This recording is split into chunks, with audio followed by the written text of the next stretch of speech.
Welcome back to another edition of Strengthening Oklahoma. This edition of Strengthening Oklahoma is brought to you by The Garage. Visit eatatthegarage.com to find a location near you and order online from The Garage in your neighborhood. Tough 38-35 hard-fought loss to the Baylor Bears for Oklahoma on Saturday, and as Oklahoma looks to head to Morgantown this weekend to get back on their winning ways. We welcome the show defensive end, the sophomore from Weatherford, Mr. Ethan Downs. Ethan, thanks for joining us, man. How you doing? Doing all right. Appreciate y'all. Absolutely, man. It's losing sucks, as we know, and this one probably really hurt because it really felt like you guys had a great opportunity to win this game. When you guys went back and watched the tape, what did you think? Where did things go wrong? And I guess I would just start with the inability to stop Baylor's rushing attack. What did you see when you went back and watched that tape? So we lost the rushing yards, right? And we lost the turnover margin, and we lost penalties. And those three categories are really hard to come back from, and we almost did. But on top of everything else, we didn't play very confident, and we didn't complement each other very well on all levels, and especially on defense. We had a great game plan going in, and we were confident all week. But when Saturday hit, everything was unsettled, and it's hard to explain the feeling, but we just didn't perform like we practiced all week, and it was frustrating. You mentioned I like that word, unsettled. And as I went back and watched it, Ethan, it seems like you guys had some trouble getting lined up at times. A lot of movement as the ball's being snapped. Was there any reason for that? Was Baylor doing something that was causing you guys some confusion in your alignments? Like what was going on there? No, we had in some packages to really attack particular variables on their offense, and a great game plan. We were really ready to crush them and be up by 20-30 like that. But man, it's tough to explain. We really practiced it all week, and when we went out there on game day, it didn't show very well, and there was complications, and we didn't fight as teammates. There just wasn't a ton of vocal leadership all around. We were ready to play, we were ready to get after it. We were physical off the jump. But once that confidence kind of wavered, you start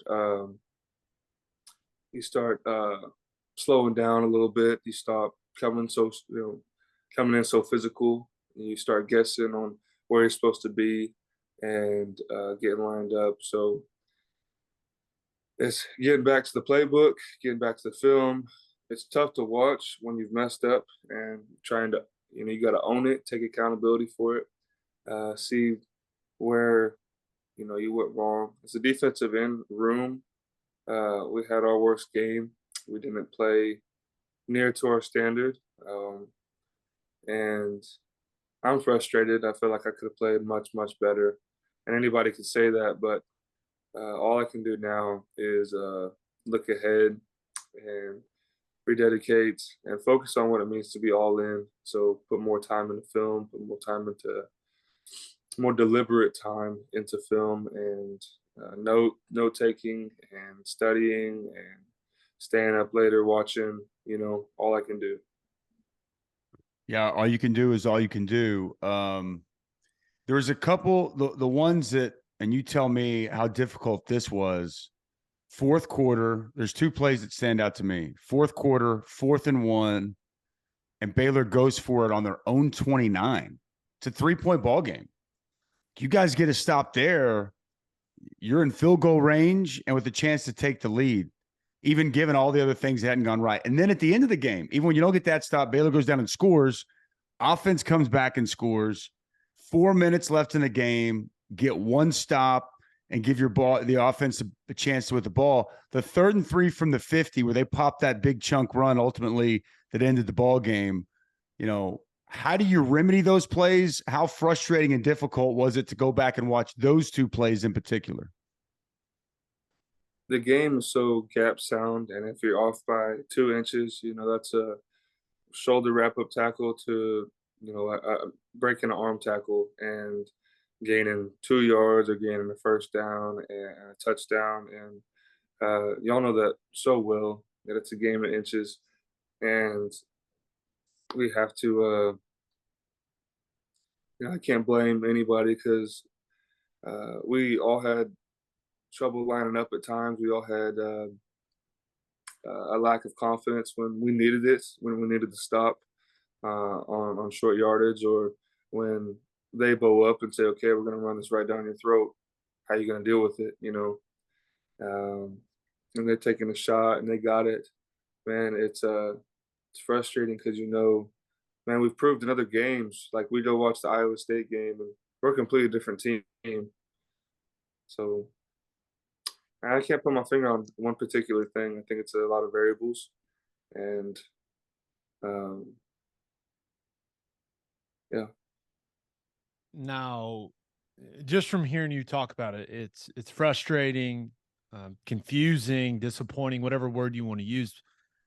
How do you make sure this defensive group sticks together? And because I mean, you've got 3 games left, and then a bowl game. I can imagine where the confidence isn't at a great level. But how do you keep this group together and make sure that this, let's be real, this thing doesn't fall apart? The standard is to win every game, to win championships, to be the most dominant team on the field, the most physical, um, to have the best offense and the best defense on the field. Not because you got the best guys, but because you got the grittiest, meanest, ready to get after it, blue collar guys. And that stress of being champions is no longer something like we can attain. So um, the stress is off, but with that demotion comes those uh, insults, or comes the rough talk all over social media, and we got to respond in the sense of not looking at what we can't control, but looking at what we can, and we got to really focus on our relationships as coaches to players and players to players. We really weren't ever playing for championships and wins, and that's not an excuse. That's just we were playing for the university and for the tradition and the culture and the team, and we're playing for our coaches and trying to make them proud. And that's what's most frustrating. It's not like, oh, I don't care. Me personally, like I don't care if we win a game, if we win a championship, if we're national championships. If we do, that's wonderful. It's a blessing. It's great, but um, we we've got to refocus on taking pride in what it means to be a Sooner and what it means to be Team 128. Because 3 games, and it's in the bowl game if we make it, and it's over. You know, so we've got to refocus on what it means to be family and teammates and players. What it's not the first time you guys have lost. You guys had the 3-game skid. Was this one different? What was this one?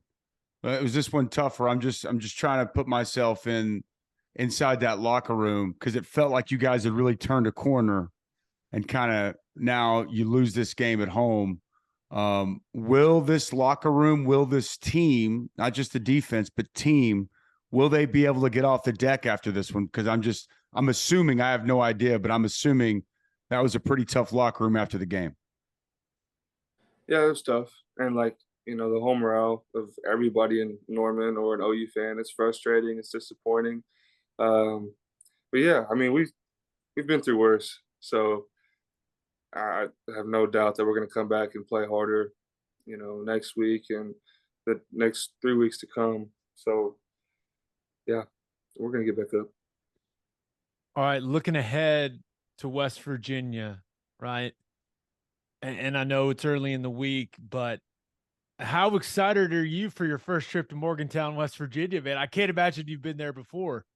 I have not. I have not been there, but yeah, it's exciting. Just getting to travel around everywhere. All the plane rides and the bus rides with the teammates is super fun, and uh, going down to West V, it's gonna be good. You heard anything about what those people are all about, man? I've heard it's a rough area, and that's all I've heard. I don't know what that rough area means, but we're gonna figure it out.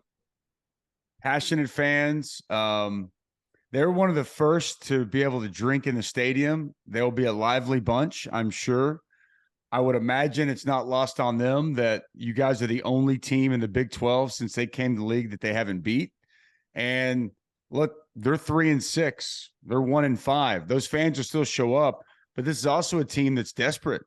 It's a team that is looking for a win. And if you look at it, I'm sure you have, Ethan, they played at home well. They beat that Baylor team you guys just lost to in Morgantown. They took TCU to the wire in a game that was closer than the final score indicates. So as you've had a chance to kind of preview this team, I know it's early in the week. What have you seen so far from the tape and from this West Virginia football team? So I haven't watched too much tape on them yet, but man, I know that they're a hard-nosed group, and they play a lot of good ball. And although the record may not say that, they do. They play a lot of good ball, and they're physical. Looking at, just kind of their offense and what makes it go. JT Daniels, the quarterback, he's had some moments this season where, I mean, he looks really, really good. So how important, of course, stopping the run, right? With the issues you guys have had against the run at points in time this year, that'll be the key. But how important is it to get after a quarterback when you get those opportunities? Always, we got to have some more sacks too. Um, Countering at QB rush level, condensing that pocket, making them uncomfortable, and getting our hands up, batting balls down. So he's more timid to throw, and when he tries to leak out, get a hand on him and get a sack. So we got to focus on is getting a lot of pressure on the QB and making that running back want to stop running. And with JT Daniels, like when you get him off his spot, he's not the most mobile guy. He gets a little uncomfortable when he can sit back there and just, clean pocket, pick and choose where to throw. He can really throw the ball. So I would say this week, as much as any, getting that pressure is going to be huge. What are you working on? What can you do better? You individually, the defensive ends room collectively to generate more of a pass rush. Is there anything that you're able, a move or a certain step, anything you're able to identify that, man, if I can just do this a little better, it's going to give me that much more of a chance to have success? Coach Shave has done a great job with preparing us with tools to attack O-line, whether on the edges on the outside on the tackles or coming on the inside on the guards and even cross-facing on centers. Like we're prepared. We have the moves. We have the DNA to do it.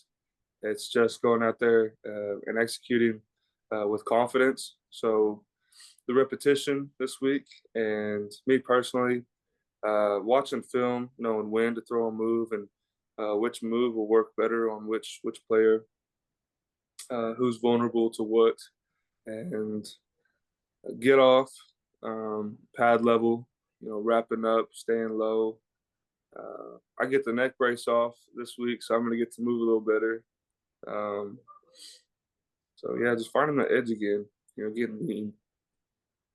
Well, hopefully we find that in Morgantown. Let's do some fan questions before we let you go. Fan questions brought to you by Love's Travel Stops. Visit loves.com for more information on the nation's leading travel stop network that's headquartered right here in the great state of Oklahoma. Cody Allen asks, can you go into depth of the coaching you get from BV and the intensity he brings? It depends on the setting.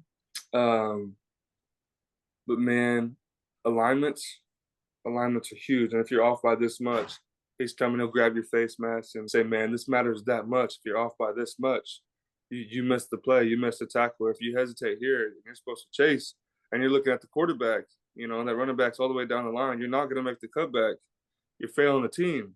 And everything from alignments to stance to eye discipline to how you pursue. So if we're a box player, right, in practice, and let's say the QB boots out, and we're supposed to be a box player, but we're kind of jogging up the field towards the quarterback because we know maybe we're not supposed to hit the scout team quarterback because we need the scout team quarterback.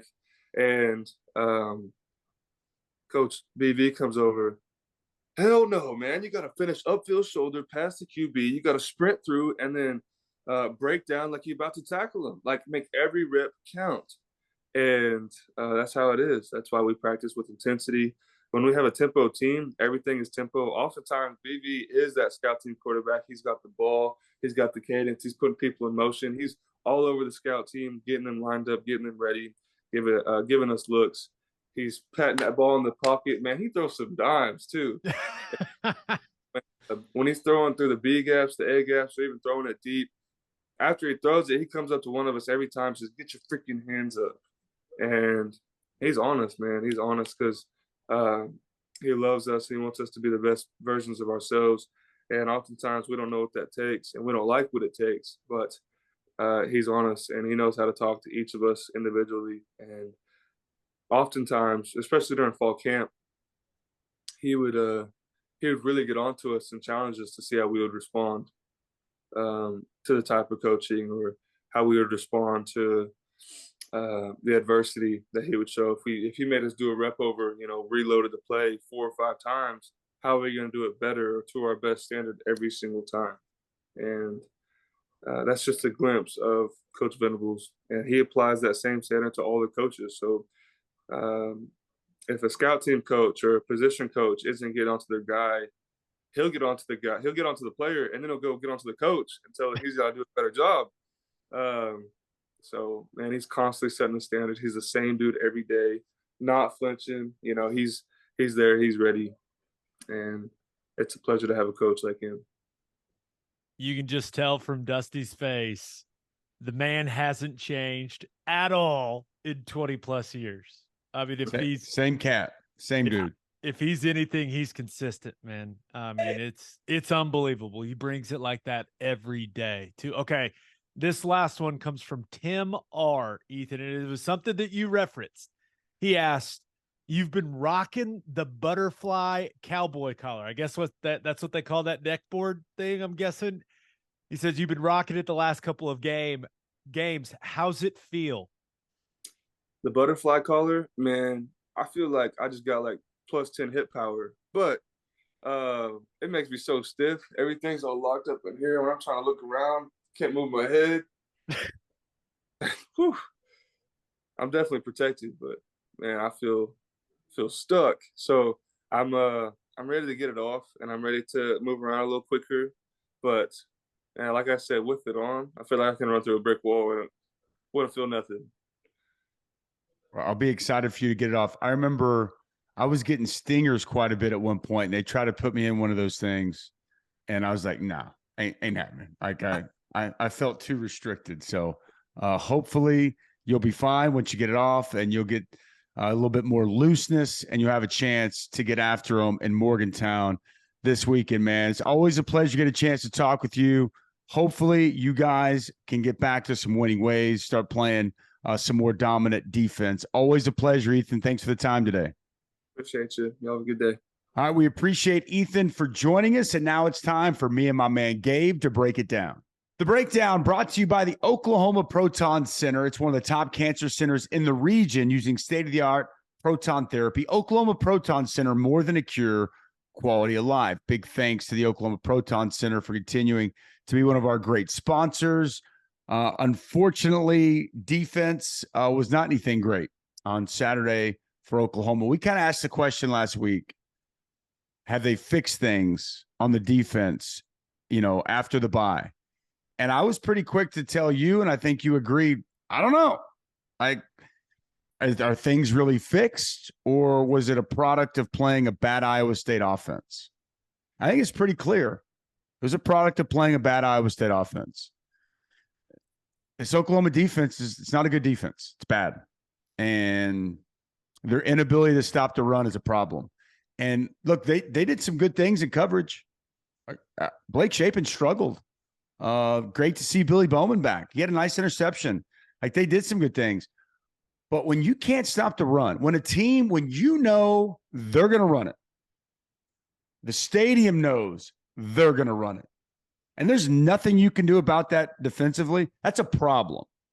And it's demoralizing as a defender. I'm sure for you, and when I played O-line back in high school, there's no better feeling than when everybody knows what's coming and we run it right down your throat.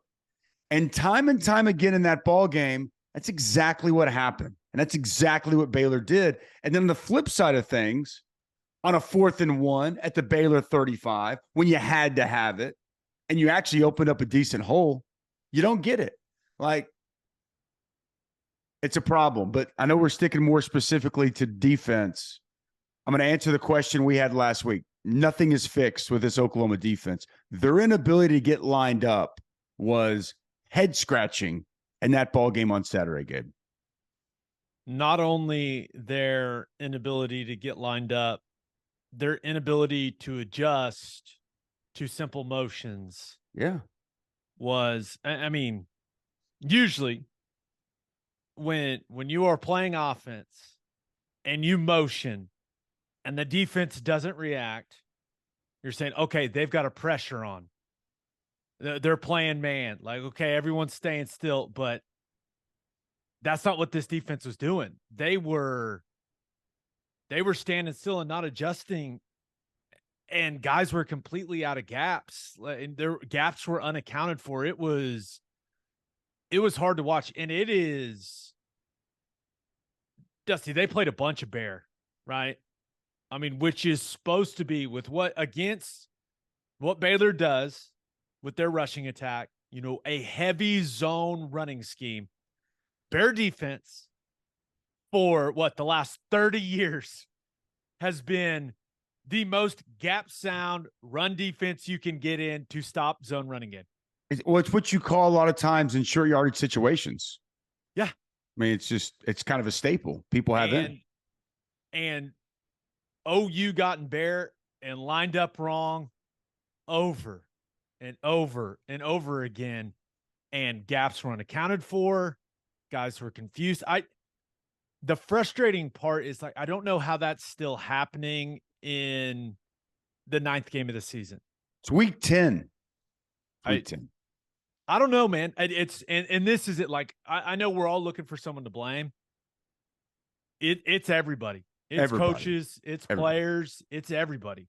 Because if you can't get lined up and communicate and adjust, you have zero chance to play good offense or defense. Zero. And yeah, it's borderline unbelievable that they're having these issues at this point in the season. Frustrating. I mean, this game is pretty easy to boil it down to. It's very simple. And Ethan said it. Look, the offense didn't lose in the game. The offense went for 499. They were great on third down. They were 10 of 15 on third down. That's so good. It's winning football.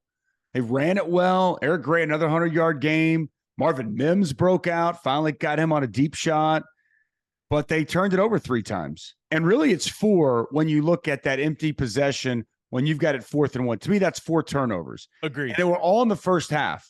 And if you notice, like, then Lebby, and I get it, took the ball out of Dylan's hand. Like, he was putting the ball in harm's way. They only threw it 9 times in the second half, tried to line up and run it at him. But I thought even with the turnovers, the offense, it had a lot of success.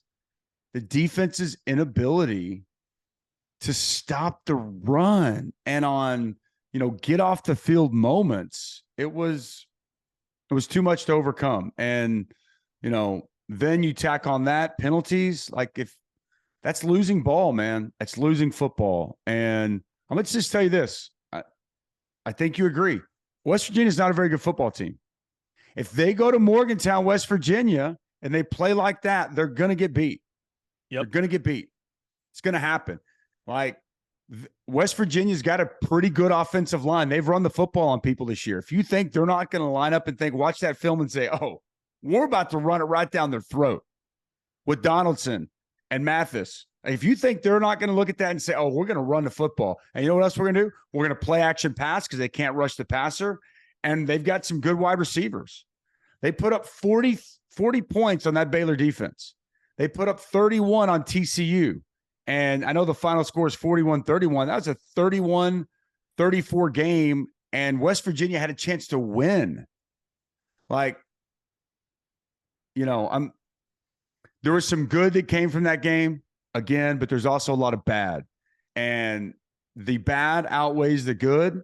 And when that happens, it's a losing blend and it's a losing mix of football. Can Oklahoma go into Morgantown and win? Absolutely. It's why they're a 7-point favorite. But it's tough to be overly confident that this team is going to consistently do the right things that it takes to win football games. And I never thought I would have been saying this, but it's the defense that just leaves me with little to no belief that they're going to get this thing right. And you hit it on the head, man. Like, early in the year, it's free runners in the pass game. It's been missed tackling.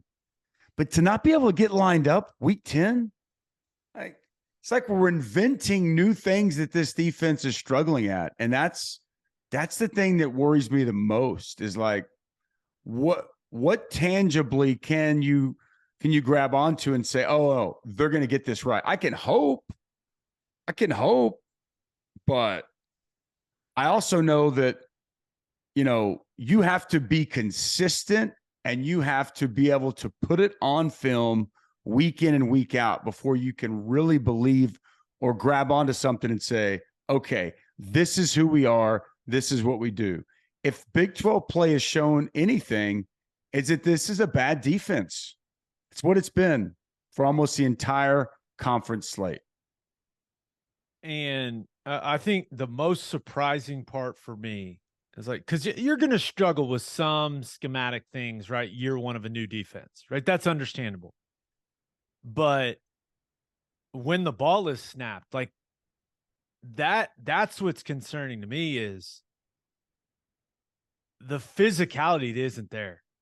We're playing high. It's playing high, not attacking blocks, playing with, I mean, there's just very little attitude. And maybe that's a product of the confidence being gone and the confusion with alignments and all that. There's no doubt that plays a role. But if you would ask me, hey, what's one thing OU's defense will do in year one under Brent Venables?